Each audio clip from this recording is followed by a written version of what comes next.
Welcome back dear students. I hope आप सभी अच्छे होंगे। तो स्टूडेंट, हम मास्टर कैडर की प्रेपरेशन कर रहे थे, आपको काफ़ी वीडियो प्रोवाइड करवाए हैं, साथ साथ हम केमिस्ट्री के भी वीडियो कर रहे हैं continue. So with that continuation में आज आपके सामने एक स्पेक्ट्रोस्कोपी का जो टॉपिक है, यूवी एंड विजुअल स्पेक्ट्रोस्कोपी का टॉपिक होता है, उससे रेलिवेंट जो एक बहुत ही इंपॉर्टेंट चीज़ होती है, that is the chromophore and auxochrome. इनके बारे में आपको बताऊंगा और ये काफ़ी इंपॉर्टेंट चीज़ है। इससे रिलेटेड काफ़ी एमसीक्यूज राइज होते हैं, नीट में भी, CSIR नेट में भी, और civil services as well as the master cadets. I hope आप ये वीडियो पूरा एंजॉय करोगे। तो पूरा समझने के लिए ध्यान से देखिएगा, एंड तक समझने के लिए। तो चलिए स्टार्ट करते हैं इसको। जैसे क्रोमो का मीनिंग होता है कलर। स्टार्टिंग में ये ओरिजिनल पहले हम डिफाइन करेंगे क्रोमोफोर। ये सारा क्रोमोफोर से रिलेटेड ही लिखा हुआ है। क्रोमोफोर जो होता है, इसमें बेसिकली जो ग्रुप होते हैं वो कलर देते हैं। क्रोमो का जो ओरिजिनल मीनिंग है, that is the chromo mean the colour. जैसे हम नाइट्रो ग्रुप है, नाइट्रो जो किसी भी कंपाउंड में होता है उसका कलर येलो होता है। तो नाइट्रो ग्रुप क्या कलर देता है? येलो। तो ये इसका सिग्निफिकेंट फीचर है।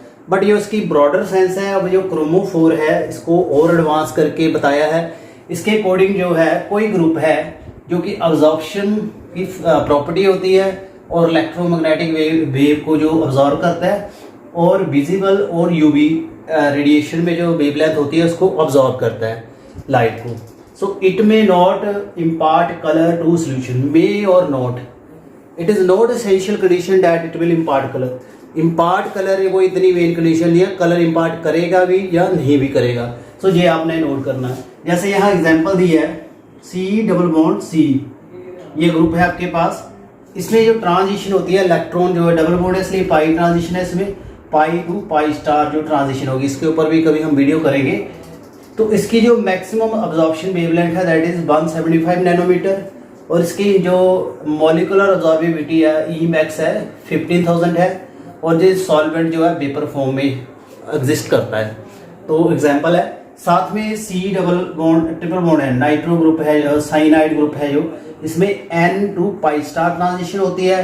165 इसकी अब्जॉर्प्शन है, 65 इसकी मॉलिकुलर अब्जॉर्बिविटी, और हेक्सेन इसकी एग्जांपल है। सो ये आपने याद कर लेना है। बाकी अगर हम इसकी टाइप की बात करें फ्रेंड्स, तो टाइप इसके दो तरह के होते हैं, C+C, C+C। क्या आ जाता है ये? Alkyne, this is alkyne, in and alkyne. Unsaturation है इसमें। और इसमें जो इलेक्ट्रॉन है, पाई इलेक्ट्रॉन होते हैं, तो इसमें ट्रांजिशन होती है pi to pi star transition. तो this is the first category जिसमें pi to pi star transition हो। Second category we have carbonyl group, C+O, aldehyde ketone में होता है, और एसिड में ग्रुप होता है नाइट्रोजन, NO2 नाइट्रो ग्रुप। सो ये जो ग्रुप होते हैं, इसमें N इलेक्ट्रॉन भी होते हैं, पाई भी होते हैं। तो इसमें pi to N, pi to pi star, यानी N to pi, pi to pi star, इनमें दो तरह की ट्रांजिशन हो सकती है। सो ये दो कैटेगरी है। सो क्या कहने का मीनिंग है, जो क्रोमोफोर है वो दो टाइप के होते हैं, दैट इज जिसमें सिर्फ पाई इलेक्ट्रॉन होते हैं, इसमें pi to pi star transition होगी। एक दूसरे है जिसमें pi to N, N to pi star transition होती है। So this is all about the chromophore. पहले मैं इसका बेसिक बताऊंगा क्रोमोफोर एंड ऑक्सोक्रोम का, फिर हम बाद में करेंगे इसकी जो शिफ्ट होती है, क्रोमोफोर, बिस्तोक्रोमिक, हाइपरक्रोमिक, हाइपोक्रोमिक, ये सारा जो ग्रेजुएशन लेवल का टॉपिक है। उम्मीद करता हूँ आप इसको पूरा समझ पाओगे, इतना आपको क्लियर हो गया होगा। इससे रिलेटेड कोई आपको डाउट एंड क्वेरी है, you can comment your comment in the comment section. So next हम आगे इसके करेंगे ऑक्सोक्रोम के बारे में। सो स्टूडेंट, नेक्स्ट हम आगे करेंगे ऑक्सोक्रोम के बारे में। क्रोमोफोर का हमने कलर से इसको इनहांस फॉर्म में देखते हैं। सो जो ऑक्सोक्रोम होते हैं, जो basically not act as the chromophore. Auxochrome भी ग्रुप होते हैं जो पार्टिसिपेट करते हैं इन द स्पेक्ट्रोस्कोपी, ऑब्जॉर्व करते हैं, फंक्शनल ग्रुप होते हैं ये। बट ये क्या है, बेसिकली ये क्रोमोफोर की तरह एक्ट नहीं करते। बट जब अटैच होते हैं किसी क्रोमोफोर के, अगर इनको किसी क्रोमोफोर के ऊपर अटैच हो जाए सब्स्टिट्यूटेड के साथ, it shift the absorption maximum toward the longer wavelength. तो ये ज़्यादा वेवलेंथ को ऑब्जॉर्व करते हैं और साथ में इंटेंसिटी को भी इंक्रीज करते हैं, intensity of absorption as well as to the longer wavelength they shift. तो इसमें एग्जांपल दी हुई है friends, OH group, NH2, OR group, NHR and NR2 group. तो ये जो ग्रुप है they act as a auxochrome. So जैसे दे हैव वन और more non bonding pair of electron. इनमें क्या होता है, एक या एक से ज्यादा नॉन बॉन्डिंग पेयर होते हैं इलेक्ट्रॉन के। इस वजह से क्या होता है, जब ये ऑक्सोक्रोम अटैच हो जाता है क्रोमोफोर के साथ तो कंजुगेशन इंक्रीज करता है, कंजुगेशन को जहाँ शिफ्ट कर देगा, जहाँ उसको इन्हांस कर देगा। उस वजह से क्या होता है, इसमें जो इलेक्ट्रॉन है वो शिफ्ट होते हैं और नेगेटिव चार्ज सर्कुलेट होता है और इसको हाइब्रिड स्ट्रक्चर अटेन करवाता है।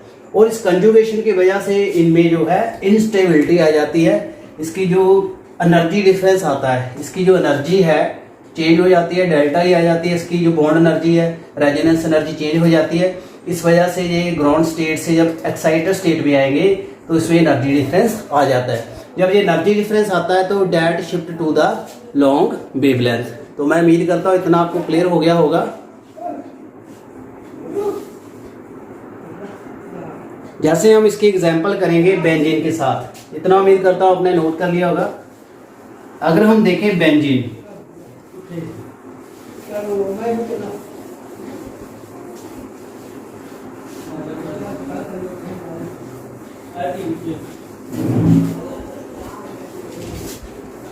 जैसे हमारे पास बेंजीन है,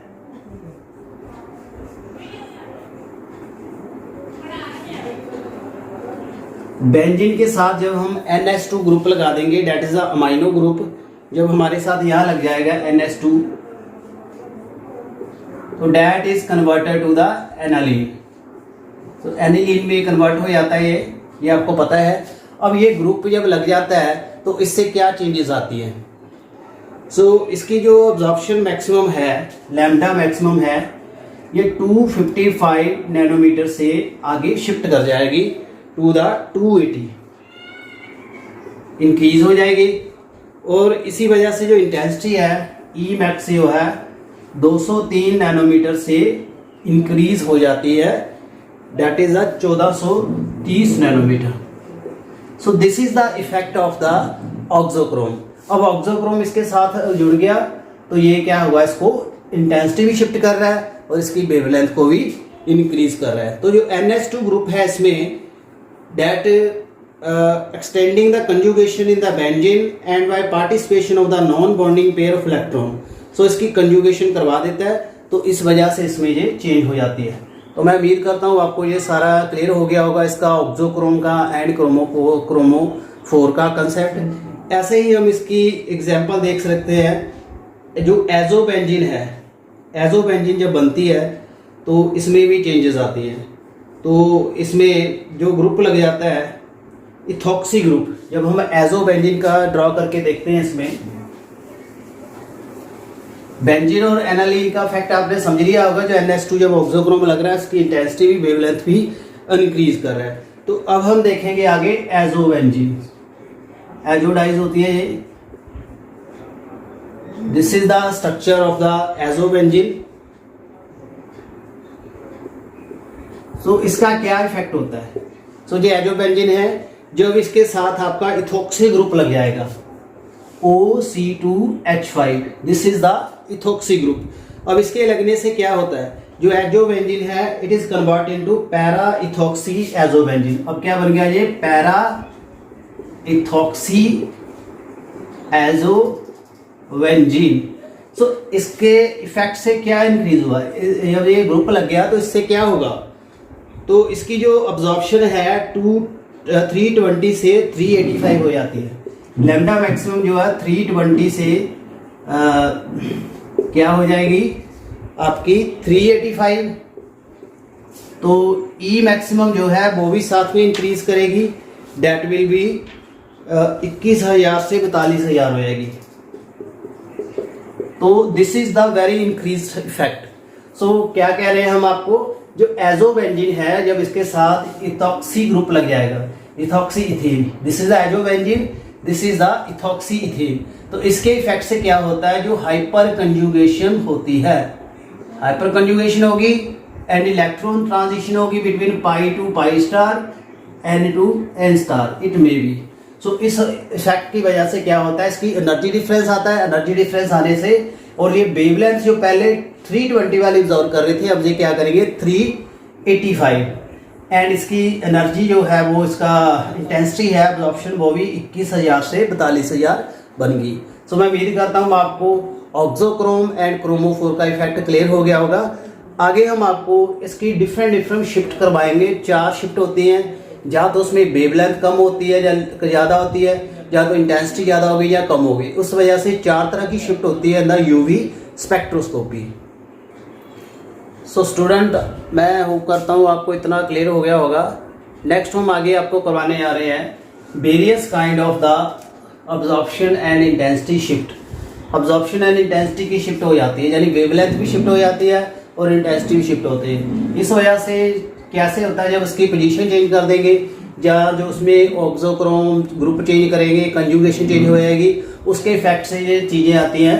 तो इसमें 4 तरह की शिफ्ट होती है। अगर हम वेवलेंथ को लेके चलें, वेवलेंथ अगर इंक्रीज में जा रही है, अब्जॉर्प्शन यानी पहले कम में हो रही थी फिर ज़्यादा में हो रही है, उसको कहेंगे बैथोक्रोमिक शिफ्ट। इसको रेड शिफ्ट कहते हैं, क्योंकि जितनी आगे बढ़ेगी उतना रेड जोन में, इंफ्रारेड जोन में इंटर करेगा, और जितना पीछे जाएगा वो अल्ट्रावायलेट जोन में जाएगा।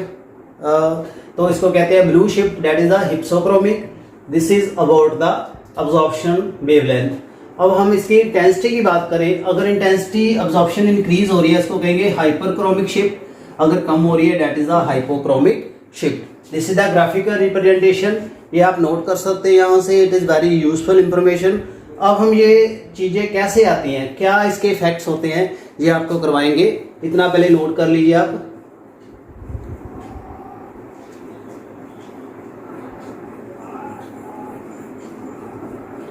सो जैसे हम पहले बैथोक्रोमिक शिफ्ट के ऊपर बात करेंगे, वो कैसे होती है।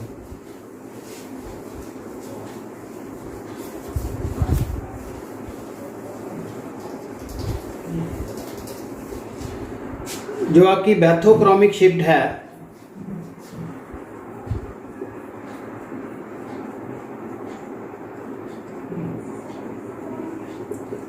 जो आपकी बैथोक्रोमिक शिफ्ट है, इसमें क्या होता है, इसमें लॉन्गर वेवलेंथ में जाएगा, इसको रेड शिफ्ट भी कहते हैं, और ये बनती है by attachment of the auxochrome to chromophore. Auxochrome जो है हम अटैच कर देंगे विद द क्रोमोफोर, इस वजह से भी बैथोक्रोमिक शिफ्ट में आ जाती है। जैसे बता रहा है OH और NH2 ग्रुप हम अगर अटैच कर दें क्रोमोफोर को, तो उसकी कंजुगेशन इंक्रीज कर सकते हैं। ये मैंने करवाया है OH और NH2 ग्रुप। जैसे मैंने एनालिन बना के बताया, एनालिन बेंजीन से जो वेवलेंथ ज़्यादा ऑब्जर्व करता है, this is the first trend, मैंने अभी आपको पीछे बताया। सेकेंड है बाय कंजुगेशन ऑफ 2 और मोर क्रोमोफोरिक ग्रुप। सेकेंड में हम क्या करेंगे, कंजुगेशन। डबल सिंगल बॉन्ड की जब अल्टरनेशन आ जाती है उसको कंजुगेशन कहते हैं with the help of the chromophore. Chromophore लेंगे 2 या 2 से ज़्यादा, तो इससे भी हम इसको करवा सकते हैं। तो जैसे इसमें क्या हो जाएगा, ट्रांजिशन हो जाएगी pi to pi star at 170 nanometre, while 13 butadiene जो है इसमें जो आएगी 217। तो एग्जाम्पल कैसे ले रहा है यहाँ पे, इथिलीन की। इथिलीन जो है, इथिलीन में कंजुगेशन कम है, और आपके पास जो 13 ब्यूटाडाइन है इसमें कंजुगेशन ज्यादा है। तो इसमें जो पाई टू पाई स्टार ट्रांजिशन होती है, pi to pi star transition से इसमें 170 नैनोमीटर लैम्डा मैक्सिमम आएगी, और इसमें क्या होगा, इसमें आपकी इंक्रीज करेगी अप टू द 217 नैनोमीटर। तो इतना इंक्रीज हो गया, this is called the bathochromic shift. मैं उम्मीद करता हूं आपको ये क्लियर हो गया होगा। और bye using the solvent of the low polarity, third method है, इसमें हम सॉल्वेंट यूज करेंगे ऑफ लो पोलैरिटी, जिसकी पोलैरिटी कम हो, जो नॉन पोलर अटेन ज़्यादा करता हो, पोलर कम हो, उससे हम इसकी बैथोक्रोमिक शिफ्ट करवा सकते हैं। जैसे सॉल्वेंट लो पोलैरिटी का, जैसे हेक्सेन है, रेड शिफ्ट दे देता है फॉर द कार्बोनाइल कंपाउंड। तो इसमें अगर हम हेक्सेन लगा देंगे to the carbonyl compound aldehyde और कीटोन के लिए, तो ये रेड शिफ्ट को अटेन करवा देता है। So friend these are the various method for the bathochromic shift. उम्मीद करता हूँ आपको ये क्लियर हो गया होगा। आगे हम इसके रेसिप्रोकल करेंगे। बैथोक्रोमिक के बाद आता हिप्सोक्रोमिक शिफ्ट। जो आपकी हिप्सोक्रोमिक शिफ्ट होती है, this is the blue shift, यही होती है फ्रेंड्स, क्योंकि इसमें वेवलेंथ कम होगी। तो इसको करवाने के क्या, रिमूवल ऑफ द कंजुगेशन। जो इफेक्ट आपकी बैथोक्रोमिक बता रहे थे, अगर उसको हम कम कर देंगे तो आपकी क्या आ जाएगी, हिप्सोक्रोमिक। तो देखिए पहले removing the conjugation, removal of conjugation. Conjugation का इफेक्ट है हमने कम करना है, माइनस करना है, उससे हम इसको करवा सकते हैं। सो जैसे प्रोटोनेशन करा दें एनालिन की, तो ब्लू शिफ्ट जो है 280 से 203 में हो जाता है। एनालिन जो है इसकी जब हम प्रोटोनेशन करा देंगे तो it will change into NH3, proton add हो गया यहाँ पे, तो एनालोनियम आयन बन जाएगा। इसकी शिफ्ट जो इससे कम हो जाएगी। पहले ये 280 पे थी, इट विल बी 203 नैनोमीटर। तो this is the by removal of the conjugation. Conjugation को हमने कम कर दिया, तो this is the first method. Second है by using the solvent of high polarity. अब इसमें सॉल्वेंट लेना है हाई पोलैरिटी का। सेकंड मेथड है इसका solvent of high polarity. So friend इसको आप याद कर लीजिए, it is very important useful topic for master cadet organic chemistry. तो इसमें क्या करेंगे, हम हाई पोलैरिटी का सॉल्वेंट लेंगे। जैसे हम वाटर ले लेते हैं, हेक्सेन की मौजूद पे हम वाटर लेंगे, हेक्सेन को छोड़ के, क्योंकि है वाटर जो है पोलर है, हाइड्रोजन बॉन्डिंग है, it will lead to the hypsochromic shift. So उम्मीद करता हूँ आपको हिप्सोक्रोमिक शिफ्ट का कैसे होता है समझ आ गया होगा। अब हमारे पास जो थर्ड कैटेगरी बचती है शिफ्ट की, that will be the hyperchromic shift. Hyperchromic आपको पता ही है। अब हम इंटेंसिटी के ऊपर बात करेंगे, हाइपरक्रोमिक, साथ में हम हाइपोक्रोमिक को भी साथ में कर लेंगे। पहले हम थर्ड जो टाइप है उसको देखते हैं, हाइपरक्रोमिक। अब हाइपरक्रोमिक में क्या होगा, इंटेंसिटी हमने इंक्रीज करानी है। तो इसको करवाने के क्या इफेक्ट है, ऑक्सोक्रोम से करवा सकते हैं। जैसे हम मिथाइल ग्रुप लगा दें 2 पोजीशन ऑफ द पेरिडीन, तो उसकी इंटेंसिटी इंक्रीज कर देता है। जो पेरिडीन है इसमें हम CH3 ग्रुप लगा देंगे 2 पोजीशन पे, 2 कार्बन पे इसके हम अगर लगा देंगे तो क्या होगा, इसकी जो E मैक्सिमम है दैट विल बी 2750 से 3560 नैनोमीटर में इसकी E मैक्सिमम कन्वर्ट हो जाएगी, इंक्रीज हो रही है। This is called hyperchromic shift. और आपका दूसरा जो है हाइपोक्रोमिक, इसमें हमने इंटेंसिटी को कम करना है। तो इसमें क्या करेंगे, हम जो इसकी ज्योमेट्री को डिस्टोर्ट कर दें, वो मॉलिक्यूल ऐड करने हैं। जैसे मिथाइल ग्रुप हम 2 पोजीशन पे ऐड करेंगे, बाईफिनाइल पे हम 2 पोजीशन पे जब हम मिथाइल लगा दें, जो बाईफिनाइल्स है इसके 2 कार्बन पे हम CH3 ग्रुप लगा देंगे, तो ये इसकी ज्योमेट्री को चेंज कर देगा।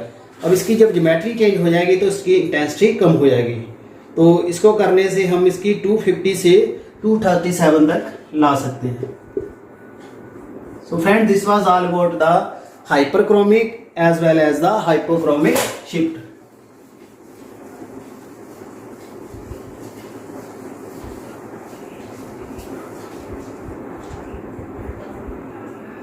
सो स्टूडेंट लास्ट में हम देखेंगे सॉल्वेंट का क्या इफेक्ट होता है। अब हम किस सॉल्वेंट में स्पेक्ट्रोस्कोपी ले रहे हैं, जो हमने कंपाउंड का स्पेक्ट्रोस्कोपिक एनालिसिस करना है, यूवी स्पेक्ट्रोस्कोपी लेनी है, वो हम किस सॉल्वेंट में ले रहे हैं, वो भी इसके रिजल्ट को अफेक्ट करते हैं। जैसे हम देखेंगे फाइन स्ट्रक्चर के ऊपर क्या इफेक्ट है। अगर हम उसको वेपर फेज में देखें, यानी ज़्यादा डेंस सॉल्वेंट है, उसको हम अगर उसका स्पेक्ट्रम लेंगे तो उसमें ब्लर लाइन्स आएंगी, शार्प बनी आएगी। अगर हम उसको थोड़ा वेपर फॉर्म में लेंगे, उसकी डेंसिटी कम होगी, तो उसकी फाइन कर्व आ जाएगी of the absorption. So fine curve आ जाती है विद द वेपर फेज। तो वेपर फेज में बेस्ट रिजल्ट आते हैं। सेकंड है position and intensity of absorption.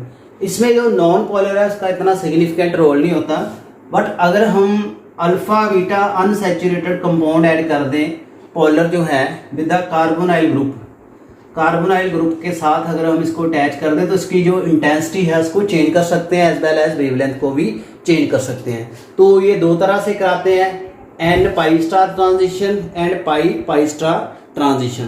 तो ये ट्रांजिशंस कैसे होती हैं अभी हम आपको करवाएंगे। उम्मीद करता हूँ आपको इतना क्लियर हो गया होगा।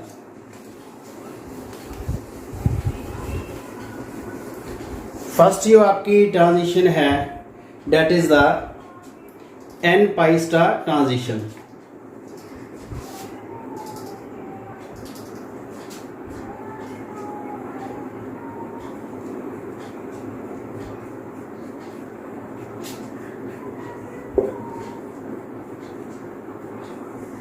ये आप डायग्राम ध्यान से देखिएगा, पाई स्टार एंड एन,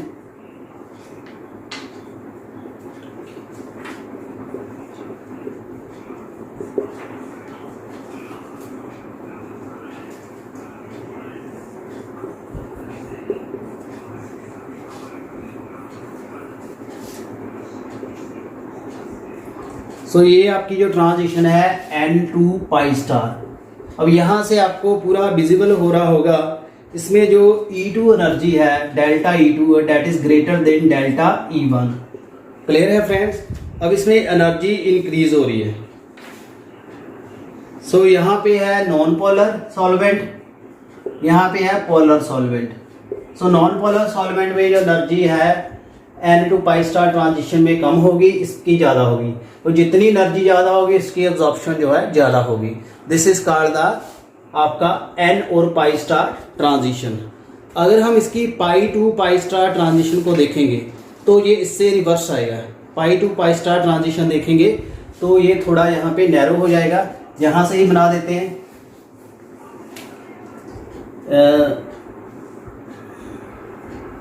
ऐसे।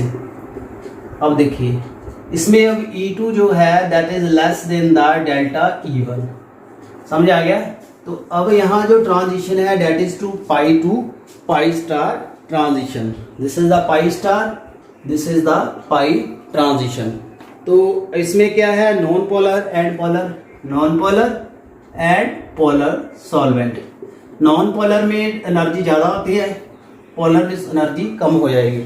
सो this is the effect of the transition that is the pi to pi star n to pi star. So friends कैसा वीडियो लगा काइंडली कमेंट करना, और आपको जल्दी ही एक और वीडियो बताऊंगा जिससे आप जो इसकी एब्जॉर्प्शन कैलकुलेट कर सकते हो। उसके न्यूमेरिकल्स नीट में भी आते हैं और नेट लेवल में मास्टर कैडर में भी आएंगे, पिछले पेपर में भी आए हैं केमिस्ट्री के। उसमें आपको मैं वुडवर्थ जो फिशर रूल है इसको कैलकुलेट करने का उसको डिटेल में वीडियो करवाऊंगा। तो कैसा वीडियो लगा काइंडली कमेंट करना, अच्छा लगा तो ज़्यादा से ज़्यादा शेयर करिएगा। Thank you so much.